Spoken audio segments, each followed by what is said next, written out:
Hi my YouTube family, welcome back to my channel. అయితే ఈరోజు recipe వచ్చేసి మొలకలు ఆలు చికెన్ లాగా ఎలా చేసుకోవాలో టేస్టీగా చెప్తానండి. మొలకలు అయితే నేను ఒక 15 రూపీస్ తీసుకున్నాను చటాక్ పైన. దానికి కొద్దిగా బాయిల్ చేసుకోవాలండి. శుభ్రంగా కడుక్కొని ఇక వాటర్లో మనం కొద్దిసేపు దాన్ని బాగా ఉడికించుకోవాలి. అది ఉడికించేలోపు నేను తీసుకుంటున్న కూరగాయలకి చూపిస్తున్నాను. టమాటా, ఆలుగడ్డ, 2-3 పచ్చిమిరపకాయలు. ఇలా మెత్తగా అయిందా లేదా చూసుకోండి. కొద్దిగా మెత్తగా అయితే చాలు, ఎక్కువ మెత్తగా కావాల్సిన అవసరం ఏం లేదు. ఒక 5 మినిట్స్లో అయిపోతుందండి. ఆ తర్వాత దాన్ని తీసి పక్కన పెట్టండి, నీళ్ళంతా తీసేసి. ఓకేనా. ఆ తర్వాత కట్ చేసుకున్న నేను ఉల్లిపాయలు 2 చిన్న సైజు ఉల్లిపాయలు కట్ చేసుకొని పెట్టుకున్నానండి. ఆయిల్ అయితే 2 స్పూన్స్ తీసుకున్నాను. ఎక్కువ ఆయిల్ వేయాల్సిన అవసరం ఏమి ఉండదు దీంట్లో. నేను ఇలా ఆయిల్ వేసుకున్న తర్వాత ఇలా ఉల్లిగడ్డను అయితే కొద్దిసేపు ఫ్రై చేస్తున్నానండి. ఒక 2 పచ్చిమిరపకాయలు కట్ చేసుకొని వేసుకోండి. ఆలు చిన్నగా కట్ చేసుకోండి. ఇలా ఈ సైజులో మాత్రం కట్ చేసుకుంటే చాలు. ఎందుకంటే అవి మొలకలు అనేది చిన్నగా ఉంటాయి కదా, దాంట్లో ఇలా చిన్నగా ఉంటే బాగుంటుంది. మరీ పెద్ద సైజులో కట్ చేస్తే అసలు కర్రీ కూడా మనకు చూడడానికి బాగుండదు. అందుకే నేను చిన్న సైజులో అయితే కట్ చేసుకున్నాను. కట్ చేసుకొని ఆయిల్లోకి వచ్చి ఫ్రై చేస్తున్నాను. ఆలుగడ్డ వేసాక ఉప్పు అయితే వేయాలండి. ఉప్పు వల్ల మనకు ఆలు అనేది తొందరగా మనకు మెత్తగా అవుతుంది. ఆ తర్వాత అల్లం వెల్లిగడ్డ పేస్ట్ వేసి ఇక ఒక 2-3 నిమిషాల పాటు ఇలా బాగా ఫ్రై చేసుకోవాలి. అల్లం వెల్లిగడ్డ పేస్ట్ వేసాక కర్రీని ఏమాత్రం మంచిగా ఫ్రై చేయాలండి, సూపర్గా. నేనైతే ఫ్రై చేశాను బాగానే. ఆ తర్వాత కొద్దిగా పసుపు వేసుకున్నాను. పసుపు వేసుకున్నాక కూడా బాగా కలుపుకోండి. ఆ తర్వాత నేను ఉడికించుకున్న మొలకలు వేసుకుందామా. ఇక మొలకలు అయితే వేసుకుంటున్నానండి. ఇక మొలకలు వేసుకున్నాక ఇక బాగా ఫ్రై చేయాలి ఆయిల్లో. ఒక 5 నిమిషాల పాటు బాగా ఫ్రై చేయండి. ఇలా బాగా ఫ్రై చేస్తుంటే మొలకలు కూడా మనం తినేటప్పుడు బాగా టేస్ట్ అవుతాయి. నేనైతే ఒక 5 నిమిషాల వరకు బాగా ఫ్రై చేశాను. ఇలా కొద్దిగా ఆయిల్లో ఫ్రై చేసుకుంటే సూపర్ ఉంటుంది టేస్ట్. చూసారు కదా. ఆ తర్వాత కారం వేసుకుందాము. మీకు టేస్ట్కి సరిపడినంత కారం వేయండి. నేనైతే కొద్దిగానే వేస్తున్నాను కారం.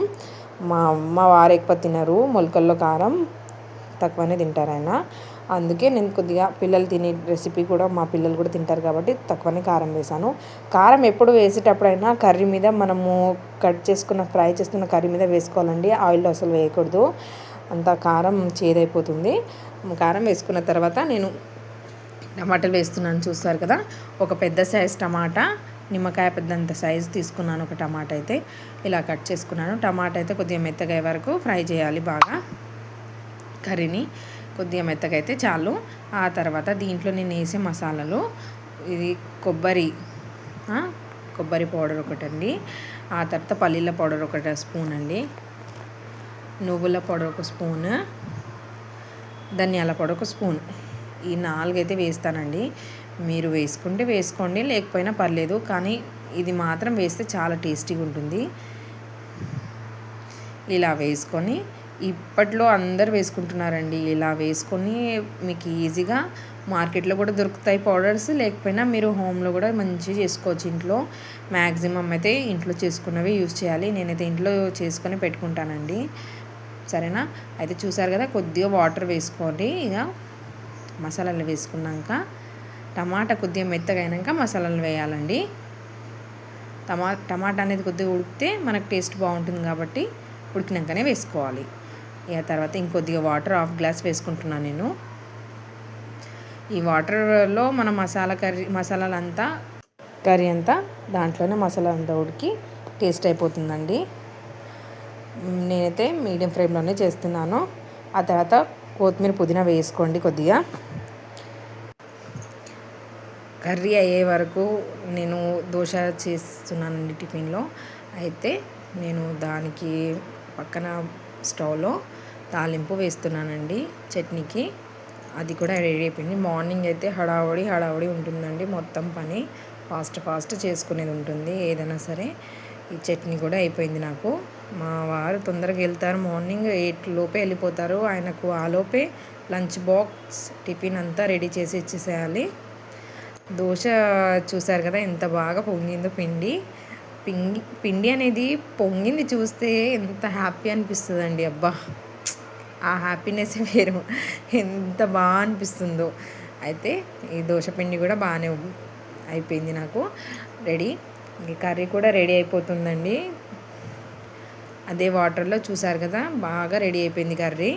అయితే ఆ కర్రీలో ఒక స్పూన్ పెరుగు వేయండి చాలు, ఎంత బాగుంటుందో. నిమ్మకాయ కూడా వేసుకోవచ్చు, కానీ నేను నిమ్మకాయ వేయను.